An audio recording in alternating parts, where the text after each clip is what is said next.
Que a graça de nosso Senhor Jesus Cristo, libertador, salvador, iluminador da Palestina no século I, que o amor de Deus Pai, este amor apaixonado e radical por todos nós, e a comunhão do Espírito Santo que nos une, apesar e através das nossas diferenças, tornando-nos irmãos, irmãs, companheiros, companheiras, camaradas, uns dos outros, umas das outras. Sejam conosco, contigo, comigo, nesta reflexão do Evangelho e para todo sempre. Em nome do Pai, e do Filho, e do Espírito Santo. Amém.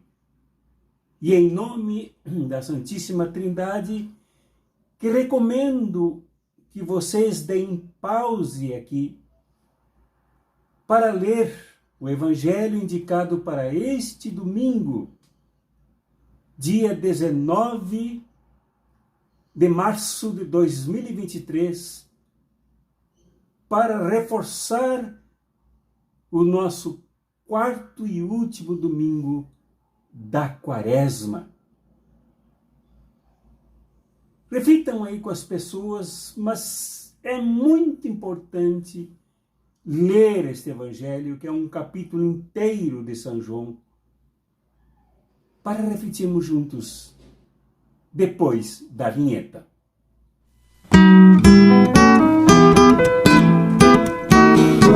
No domingo passado, terceiro domingo da Quaresma, nós nos deparamos com aquele evangelho maravilhoso de João 4, retratando o encontro de Jesus com a samaritana no poço de Jacó. A mulher, com a alma ferida por causa das guerras, exílios, divisões e expurgos na sua cidade de Samaria. A mulher que se confundia com a própria história de Samaria com quem Jesus encontrou, e de quem ouviu e viu, e em quem viu as profundas dores de uma mulher e da sua sociedade samaritana. Hoje nós nos deparamos com outro evangelho no mesmo do discípulo amado João, capítulo 9, como vocês viram aí. E o encontro é tão saboroso, tão surpreendente, tão revolucionário, tão empolgante quanto o de Jesus com a mulher samaritana. Aqui Jesus já se encontra em Jerusalém para os seus últimos momentos na sua história em relação ao enfrentamento da cruz. E se depara, ao caminhar, como diz o início do texto, com um cego de nascença. E nesta narrativa nós nos encontraremos com coisas impressionantes da natureza humana e dos sistemas que as dominam. Veremos aqui vários lances desse verdadeiro drama narrado por São João. No primeiro lance, a pergunta com base no preconceito, na mística popular carregada de confusões e superficialidades de disque-disques. que no entanto fazia parte da própria crença judaica. Se esse homem era pecador, por isso era cego, ou se os seus pais pecaram, por isso o conceberam cego.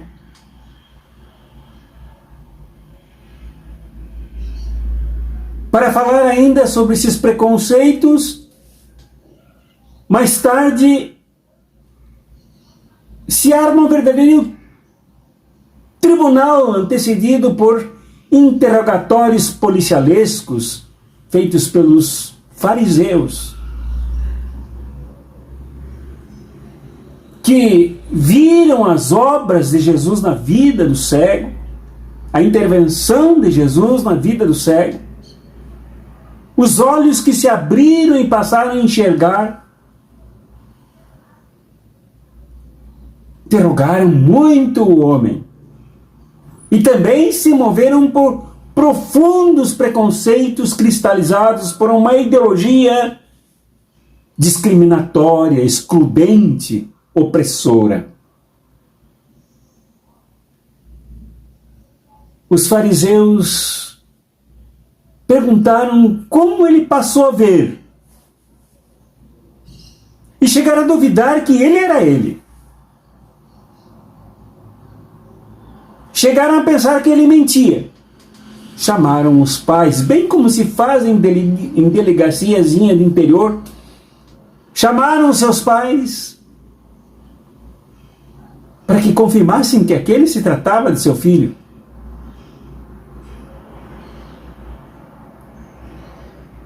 E se desenrolou um embate até chegar à expulsão, não o acolhimento pela afirmação do homem, não o afeto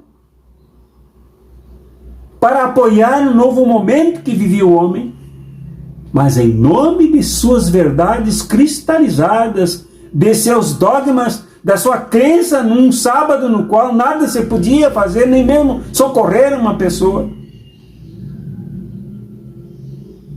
Expulsaram o homem. Expulsaram o homem da sinagoga. Jogaram o homem no vazio. Nesta época ainda, aí pelos anos 70, 80, 90, 100, primeiro século, final do primeiro século do cristianismo, do movimento de Jesus, a sinagoga se constitui uma comunidade rica em sinal de pertencimento. Sem ela, talvez até o cego desejasse continuar cego, porque pelo menos recebia esmolas nas ruas. E agora, o abandono. E o preconceito popular também, que não dava importância, tudo indica aqui na narrativa que não dava importância para o homem, para o ser humano que esmolava, que carecia de solidariedade, que carecia de vaquinha, de ajuda, de apoio. Agora tinham dúvidas se ele também era ele. Também o acusavam de pecador e de enganar se na verdade era cego ou se fazia de cego para tirar dinheiro das pessoas. É o povo nos seus preconceitos. É o povo nas suas discriminações. É o povo na sua insensibilidade. É o povo no seu julgamento rápido, superficial. É o povo no seu vazio de solidariedade. Enfim, formou-se praticamente quase que uma assembleia pública com vários personagens participando das mesas, discutindo o problema do cego até a sua expulsão.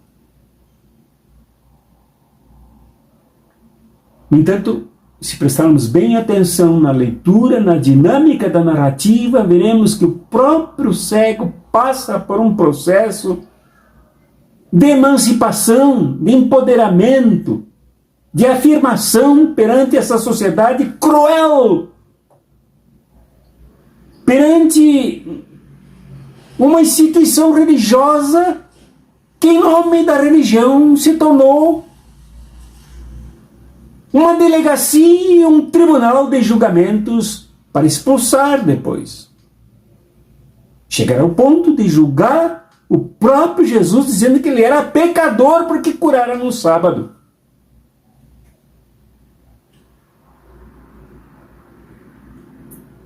É o que se deu com o cego. No entanto, na sua afirmação agora que vivia uma libertação não só da cegueira. Ele nasceu cego, mas agora ele se afirma passo a passo rapidamente até chegar ao discipulado. E as afirmações são no enfrentamento às perguntas maldosas. Como, tu nasceste cego? Sim. Eras tu que esmolava? Sim, era eu.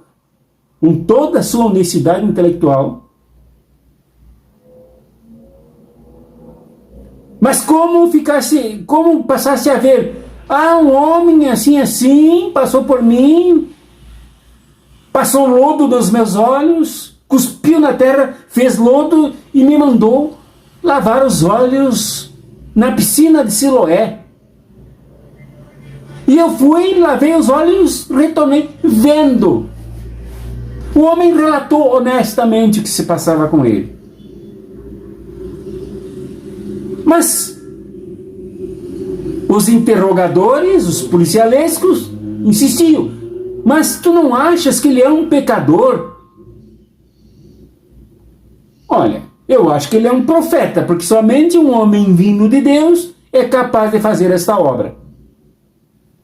O homem se afirma cada vez mais, se emancipa, se liberta, solta as correntes criadas pelo seu estado de esmoleiro, de abandonado, de discriminado, e enfrenta todos os preconceitos que vêm por todos os lados, inclusive pelos próprios pais, que dizem, tiram o corpo fora com medo. Fala assim, medo. A sinagoga, os fariseus impõem medo na sociedade. Os que expulsam geram medo. Os pais mesmo dizem, olha, se foi assim ou não foi, se ele se libertou, como foi, perguntem para ele, porque ele já tem idade para responder. Tiraram o corpo fora. Não demonstraram uma conversa anterior, antes do interrogatório, profunda, capaz de prepará-los para responder corajosamente. E o homem segue firme até o final do processo que desemboca na expulsão. Esta situação toda desse embate, como primeiro ponto que destaco aqui, dramático, mostrando lance por lance o quanto a sociedade que cercou o cego é uma sociedade discriminatória que se satisfazia em jogar moedas e esmolas, mas nunca em estender os braços, as mãos, o colo para acolher o homem que agora precisa de afirmação. Porém, não foi assim com Jesus. Depois que Jesus o curou, e de esta cura que curou os seus olhos, curou a sua consciência, que o libertou da prostração na condição de esmoleiro, na condição de praticamente morador de rua, Jesus, depois da expulsão dele da sinagoga, depois de ele ser jogado para fora do seu lugar de pertencimento, o lugar dos seus pais, da sua tradição, sempre existem esses vínculos, mesmo na maior pobreza e indigência das pessoas, no caso aqui, visual. Agora, e ele sem nada, ele jogado no vazio, no abismo do não pertencimento, se vê frente a frente com Jesus que o procura depois de tudo isto. E Jesus lhe pergunta: tu crês no Messias? Ele ainda não sabia de Messias. Seu crescimento não tinha chegado a tal ponto. Ele já tinha jogado na mesa dos fariseus, que lhe perguntaram se ele era discípulo de Jesus. Ele disse: não, vocês são discípulos de Jesus? Não, disseram, não somos discípulos de Jesus, somos discípulos de Moisés. Esse Jesus nós nem sabemos quem é, de onde veio.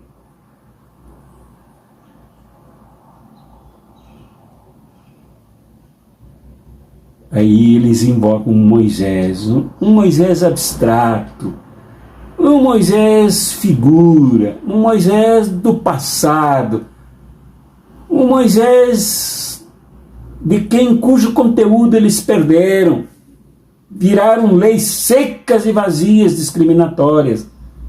Mas Jesus que passava por ali, Jesus que estava em Jerusalém, Jesus que agitava a Palestina inteira, esse eles não conheciam. Não sabiam de onde vinham. E o cego responde: não sei quem é, me diz quem é e eu crerei. Jesus disse: é esse que fala contigo. O cego não era surdo, ouvia bem. O cego era cego, agora enxerga perfeitamente e pode ver Jesus à frente dele. Se eu creio, Senhor, eu creio. Eu creio que Tu és o Messias que veio salvar a humanidade. Se ajoelhou e adorou a Jesus. Este gesto em João é ricamente significativo. Muitas vezes as igrejas levam isso para outras dimensões, para aproveitamento de suas propagandas, transformando isto em corais, em missas, em cultos, em aplausos, não sei o quê, e perdem o significado disto na vida humana, na vida deste cego, na vida dos que eram tão recentemente escravos, sabotados na sua felicidade, sabotados na sua luminosidade, sabotados na sua condição humana plena. Isto significa que ele não mais se ajoelharia nem à sinagoga, nem aos preconceitos dos próprios discípulos de Jesus, nem aos preconceitos populares que jogavam daqui para lá. Não é ele, talvez seja um parecido com ele e tudo mais, sem se comprometer com ele, para agora abraçar aquele que realmente salva, que liberta, que cura, que promove e que coloca este novo discípulo dele frente a frente com tudo que oprime, que cega, que massacra. Os que estavam perto e ouviram do cego esta manifestação e ouviram de Jesus a sua pergunta, disseram: e nós também somos cegos? Termina melancolicamente esse capítulo com Jesus afirmando que os que não viram, ele veio para os que não viram, não veem, vejam, e para os que pensam que veem, sejam cegos, não vejam mais. Esse capítulo termina mostrando que a cegueira nunca fora deste homem. O que este homem precisava era do cuspe formando lama, que tem um simbolismo imenso, é a representação do que ocorreu, segundo a narrativa mítica de Gênesis, da criação do ser humano, do pó da terra, agora Jesus vem para criar, recriar, fazer novo o ser humano. Termina esse texto com um homem ajoelhado e adorando aquele que liberta, aquele que salva.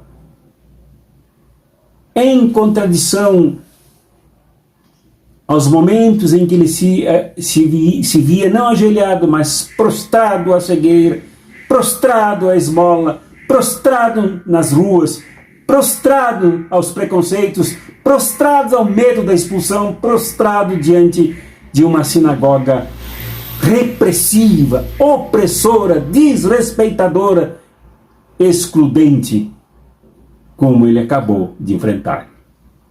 De agora em diante não tem mais sinagoga, agora em diante não tem mais perguntas preconceituosas, se pecou antes, seus pais pecaram, agora tem uma comunidade de irmãos e de irmãs.